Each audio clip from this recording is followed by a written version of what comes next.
today's project, what I thought we would do is a budget Millennium Falcon build. There's a lot of great Millennium Falcon models out there, but they can run up to quite a bit, up to $300-400 depending on the kit. This kit right here, the Revell's snaptite build and play Falcon, it runs around $20 or so, just depends on where you get it, but that's a fairly reasonable price. Now it is the build and play. It's pretty much a toy more than it is a model, but it has some nice detail to it, and I just think we can do a lot with it. So that's the plan, is to kind of get going here. We'll open it up, take a look at it. I built one of these before and gave it away. It comes pre-painted. I think the plan right off the bat is to do a total repaint. It is in the Force Awakens paint scheme, but it also has the radar disc for Force Awakens, so we'll probably keep it in that paint scheme. These are all the parts to it. As you can see, it's not a lot. I believe that's all the parts to it. It's not a lot of parts in it. The directions are really simple. Of course, we have the back engine. So what I thought we may do, beyond repainting it, is do our own lighting. This has this lighting and sound module, which I don't really care for. One, I just don't like the sounds, and so we'll have to remove this grill section and glue this in here. I'm not sure I'm going to do that just yet, but I would like to just put in my own lighting with it. That way I can turn it on and off as I want to, and just go from there. Paint, maybe add in some detail. The landing gear, we may put it in the closed configuration and put it up on some kind of stand. But that's just what I'm thinking. So, without just rambling on too much, let's get going and see where this goes. Okay, so here we are a little bit into the build. I was making room for the lighting. I'm going to add on some lighting. I decided to leave the module in here. There's just going to be too much work to try to cut this in pieces and make it fit into the bottom and top half, so I figured I'd just leave that in. However, I am going to add in some lighting. See where I've already drilled the holes in, so it'll be much brighter back there, and it's going to be white light. This will probably still work when I'm all when everything's said and done with. However, one issue, I got so busy focused on this right off the bat, I didn't notice that there was a flaw in the molding. It looks like the injection when they did the front end didn't make it all the way to the tip, so it was missing a piece of the front end. You could see it just kind of looked, it almost looked like it was melted, but you can tell that it just got painted over, and you can kind of see right in here where it just didn't form all the way. So I'm rebuilding that.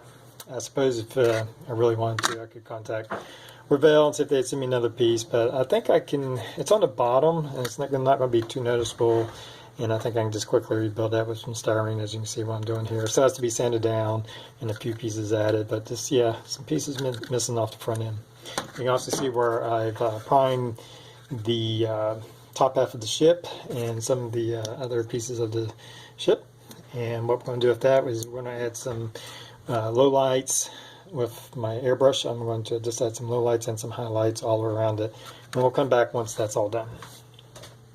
Alright, so here we go. You can tell where I've added in the highlights, and for this, for the dark highlights after the primer, I added this gunmetal by Vallejo, and you can use any kind of dark color, but I try to stay away from black, so it's a little too heavy, and I just kind of did an outline on the different panel lines that you see, and I'm going over with the highlights now. Those were the low lights, the blacks and dark colors, and with just kind of a white primer, I'm going over with my airbrush, filling in to bring out the more of the surface area of the panels. And with the white color, you can see the difference between the two. And then when we go over with the base coat, hopefully I'll bring out some more detail on those panel lines. Just taking my time with it. I'm having some issues with the white paint, so I'm going to go real slowly, and it would take forever to video. But that's the process itself, is going with the airbrush and doing the panel lines in the dark color. Of course, you know, the base color, then the panel lines with dark color, and then the highlights on the surface area of the panels. So there we are, and I'll come back when we have more. Okay, so you can see where we've done our low lights, which is the dark lines, and the highlights, which is the white paint that we did on the actual panels. Now we're going to go over with the primary base coat, and we're going to use some white gray by Vallejo, mixed in with a little acrylic thinner here. So let's just get started here.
Alright, so it's all just going to take a while.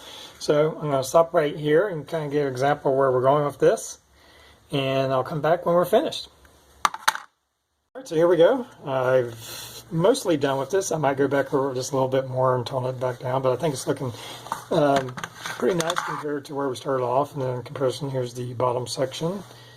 And now we have our primary coat on the top section. And we still have to have in our different colors and do our weathering. I always had some issues with my airbrush spraying this paint. It's not really airbrush paint. I thought if I thinned it down, it worked pretty well, but it's fouling up my airbrush pretty regularly, so I'm having to stop and start. But it is making me go slow, and I think the end result is looking pretty good. So there we are, and we'll just keep going. Okay, so now we have a lot of the primary painting done. This is a recap what I've done since the last part of it. We've did the bottom section, we did our lowlights and highlights, and then we went over for our base coat and coated it. And you can tell that I've now did some of the detailed painting. And what I decided to do is simply do some hand brush painting on all the different colors with a small paintbrush. And the reason I chose that is there's there were some very small sections in here that have these little parts that are cut out of the different panels, and that was going to be very difficult. And I did try to mask off some of the area. You can see right here I tried to mask off this red triangle type area, and it doesn't come out very clean. It's just almost impossible. So what I decided to do, and because I knew I was going to chip up the paint anyway, or at least put a chipping effect, is I did some hand brush painting with some different color grays, dark grays, some lighter grays. This is actually a light brown that I added in. And I did that throughout the model. It's kind of going off this picture here of this particular model and the detail. Now this does have a lot of inaccuracies in the panel lines that I had to kind of make up some of my own panel colors.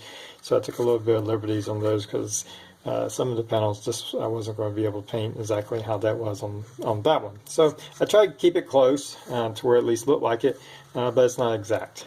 So anyway, I did that with the different colors, obviously the reds and stuff.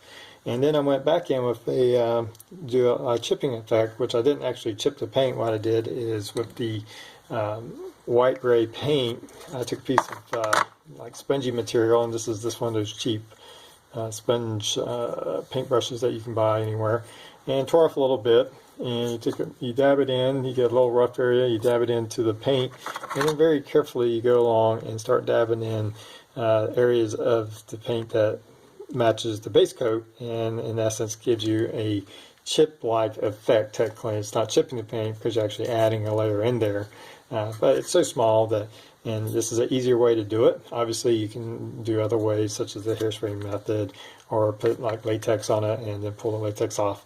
There's a lot of ways, but this is an easy way to do it, and it actually comes out pretty good.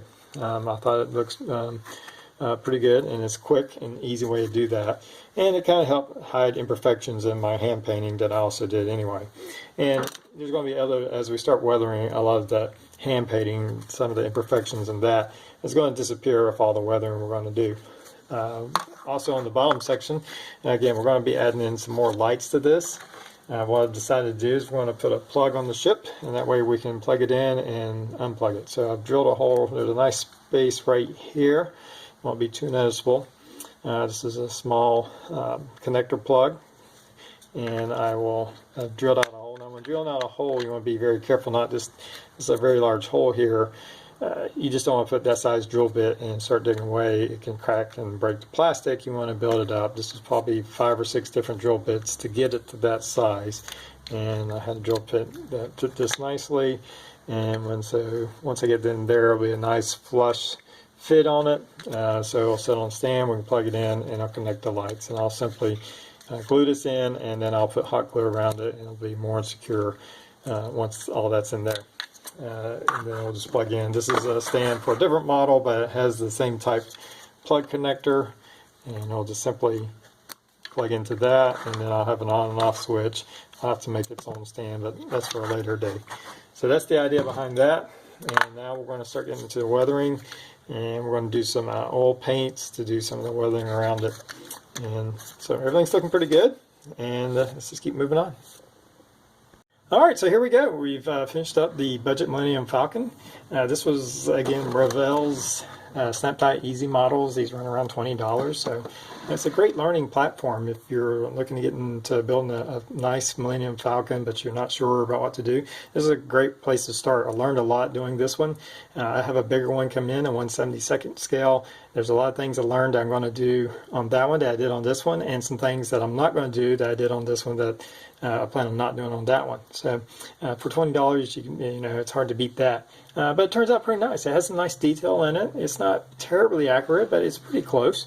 We've added in some extra lighting that stays on, and we can turn that on and off as we want. And there's certainly room in there for fiber optics or any other kind of lighting or added detail. I hope you like this video.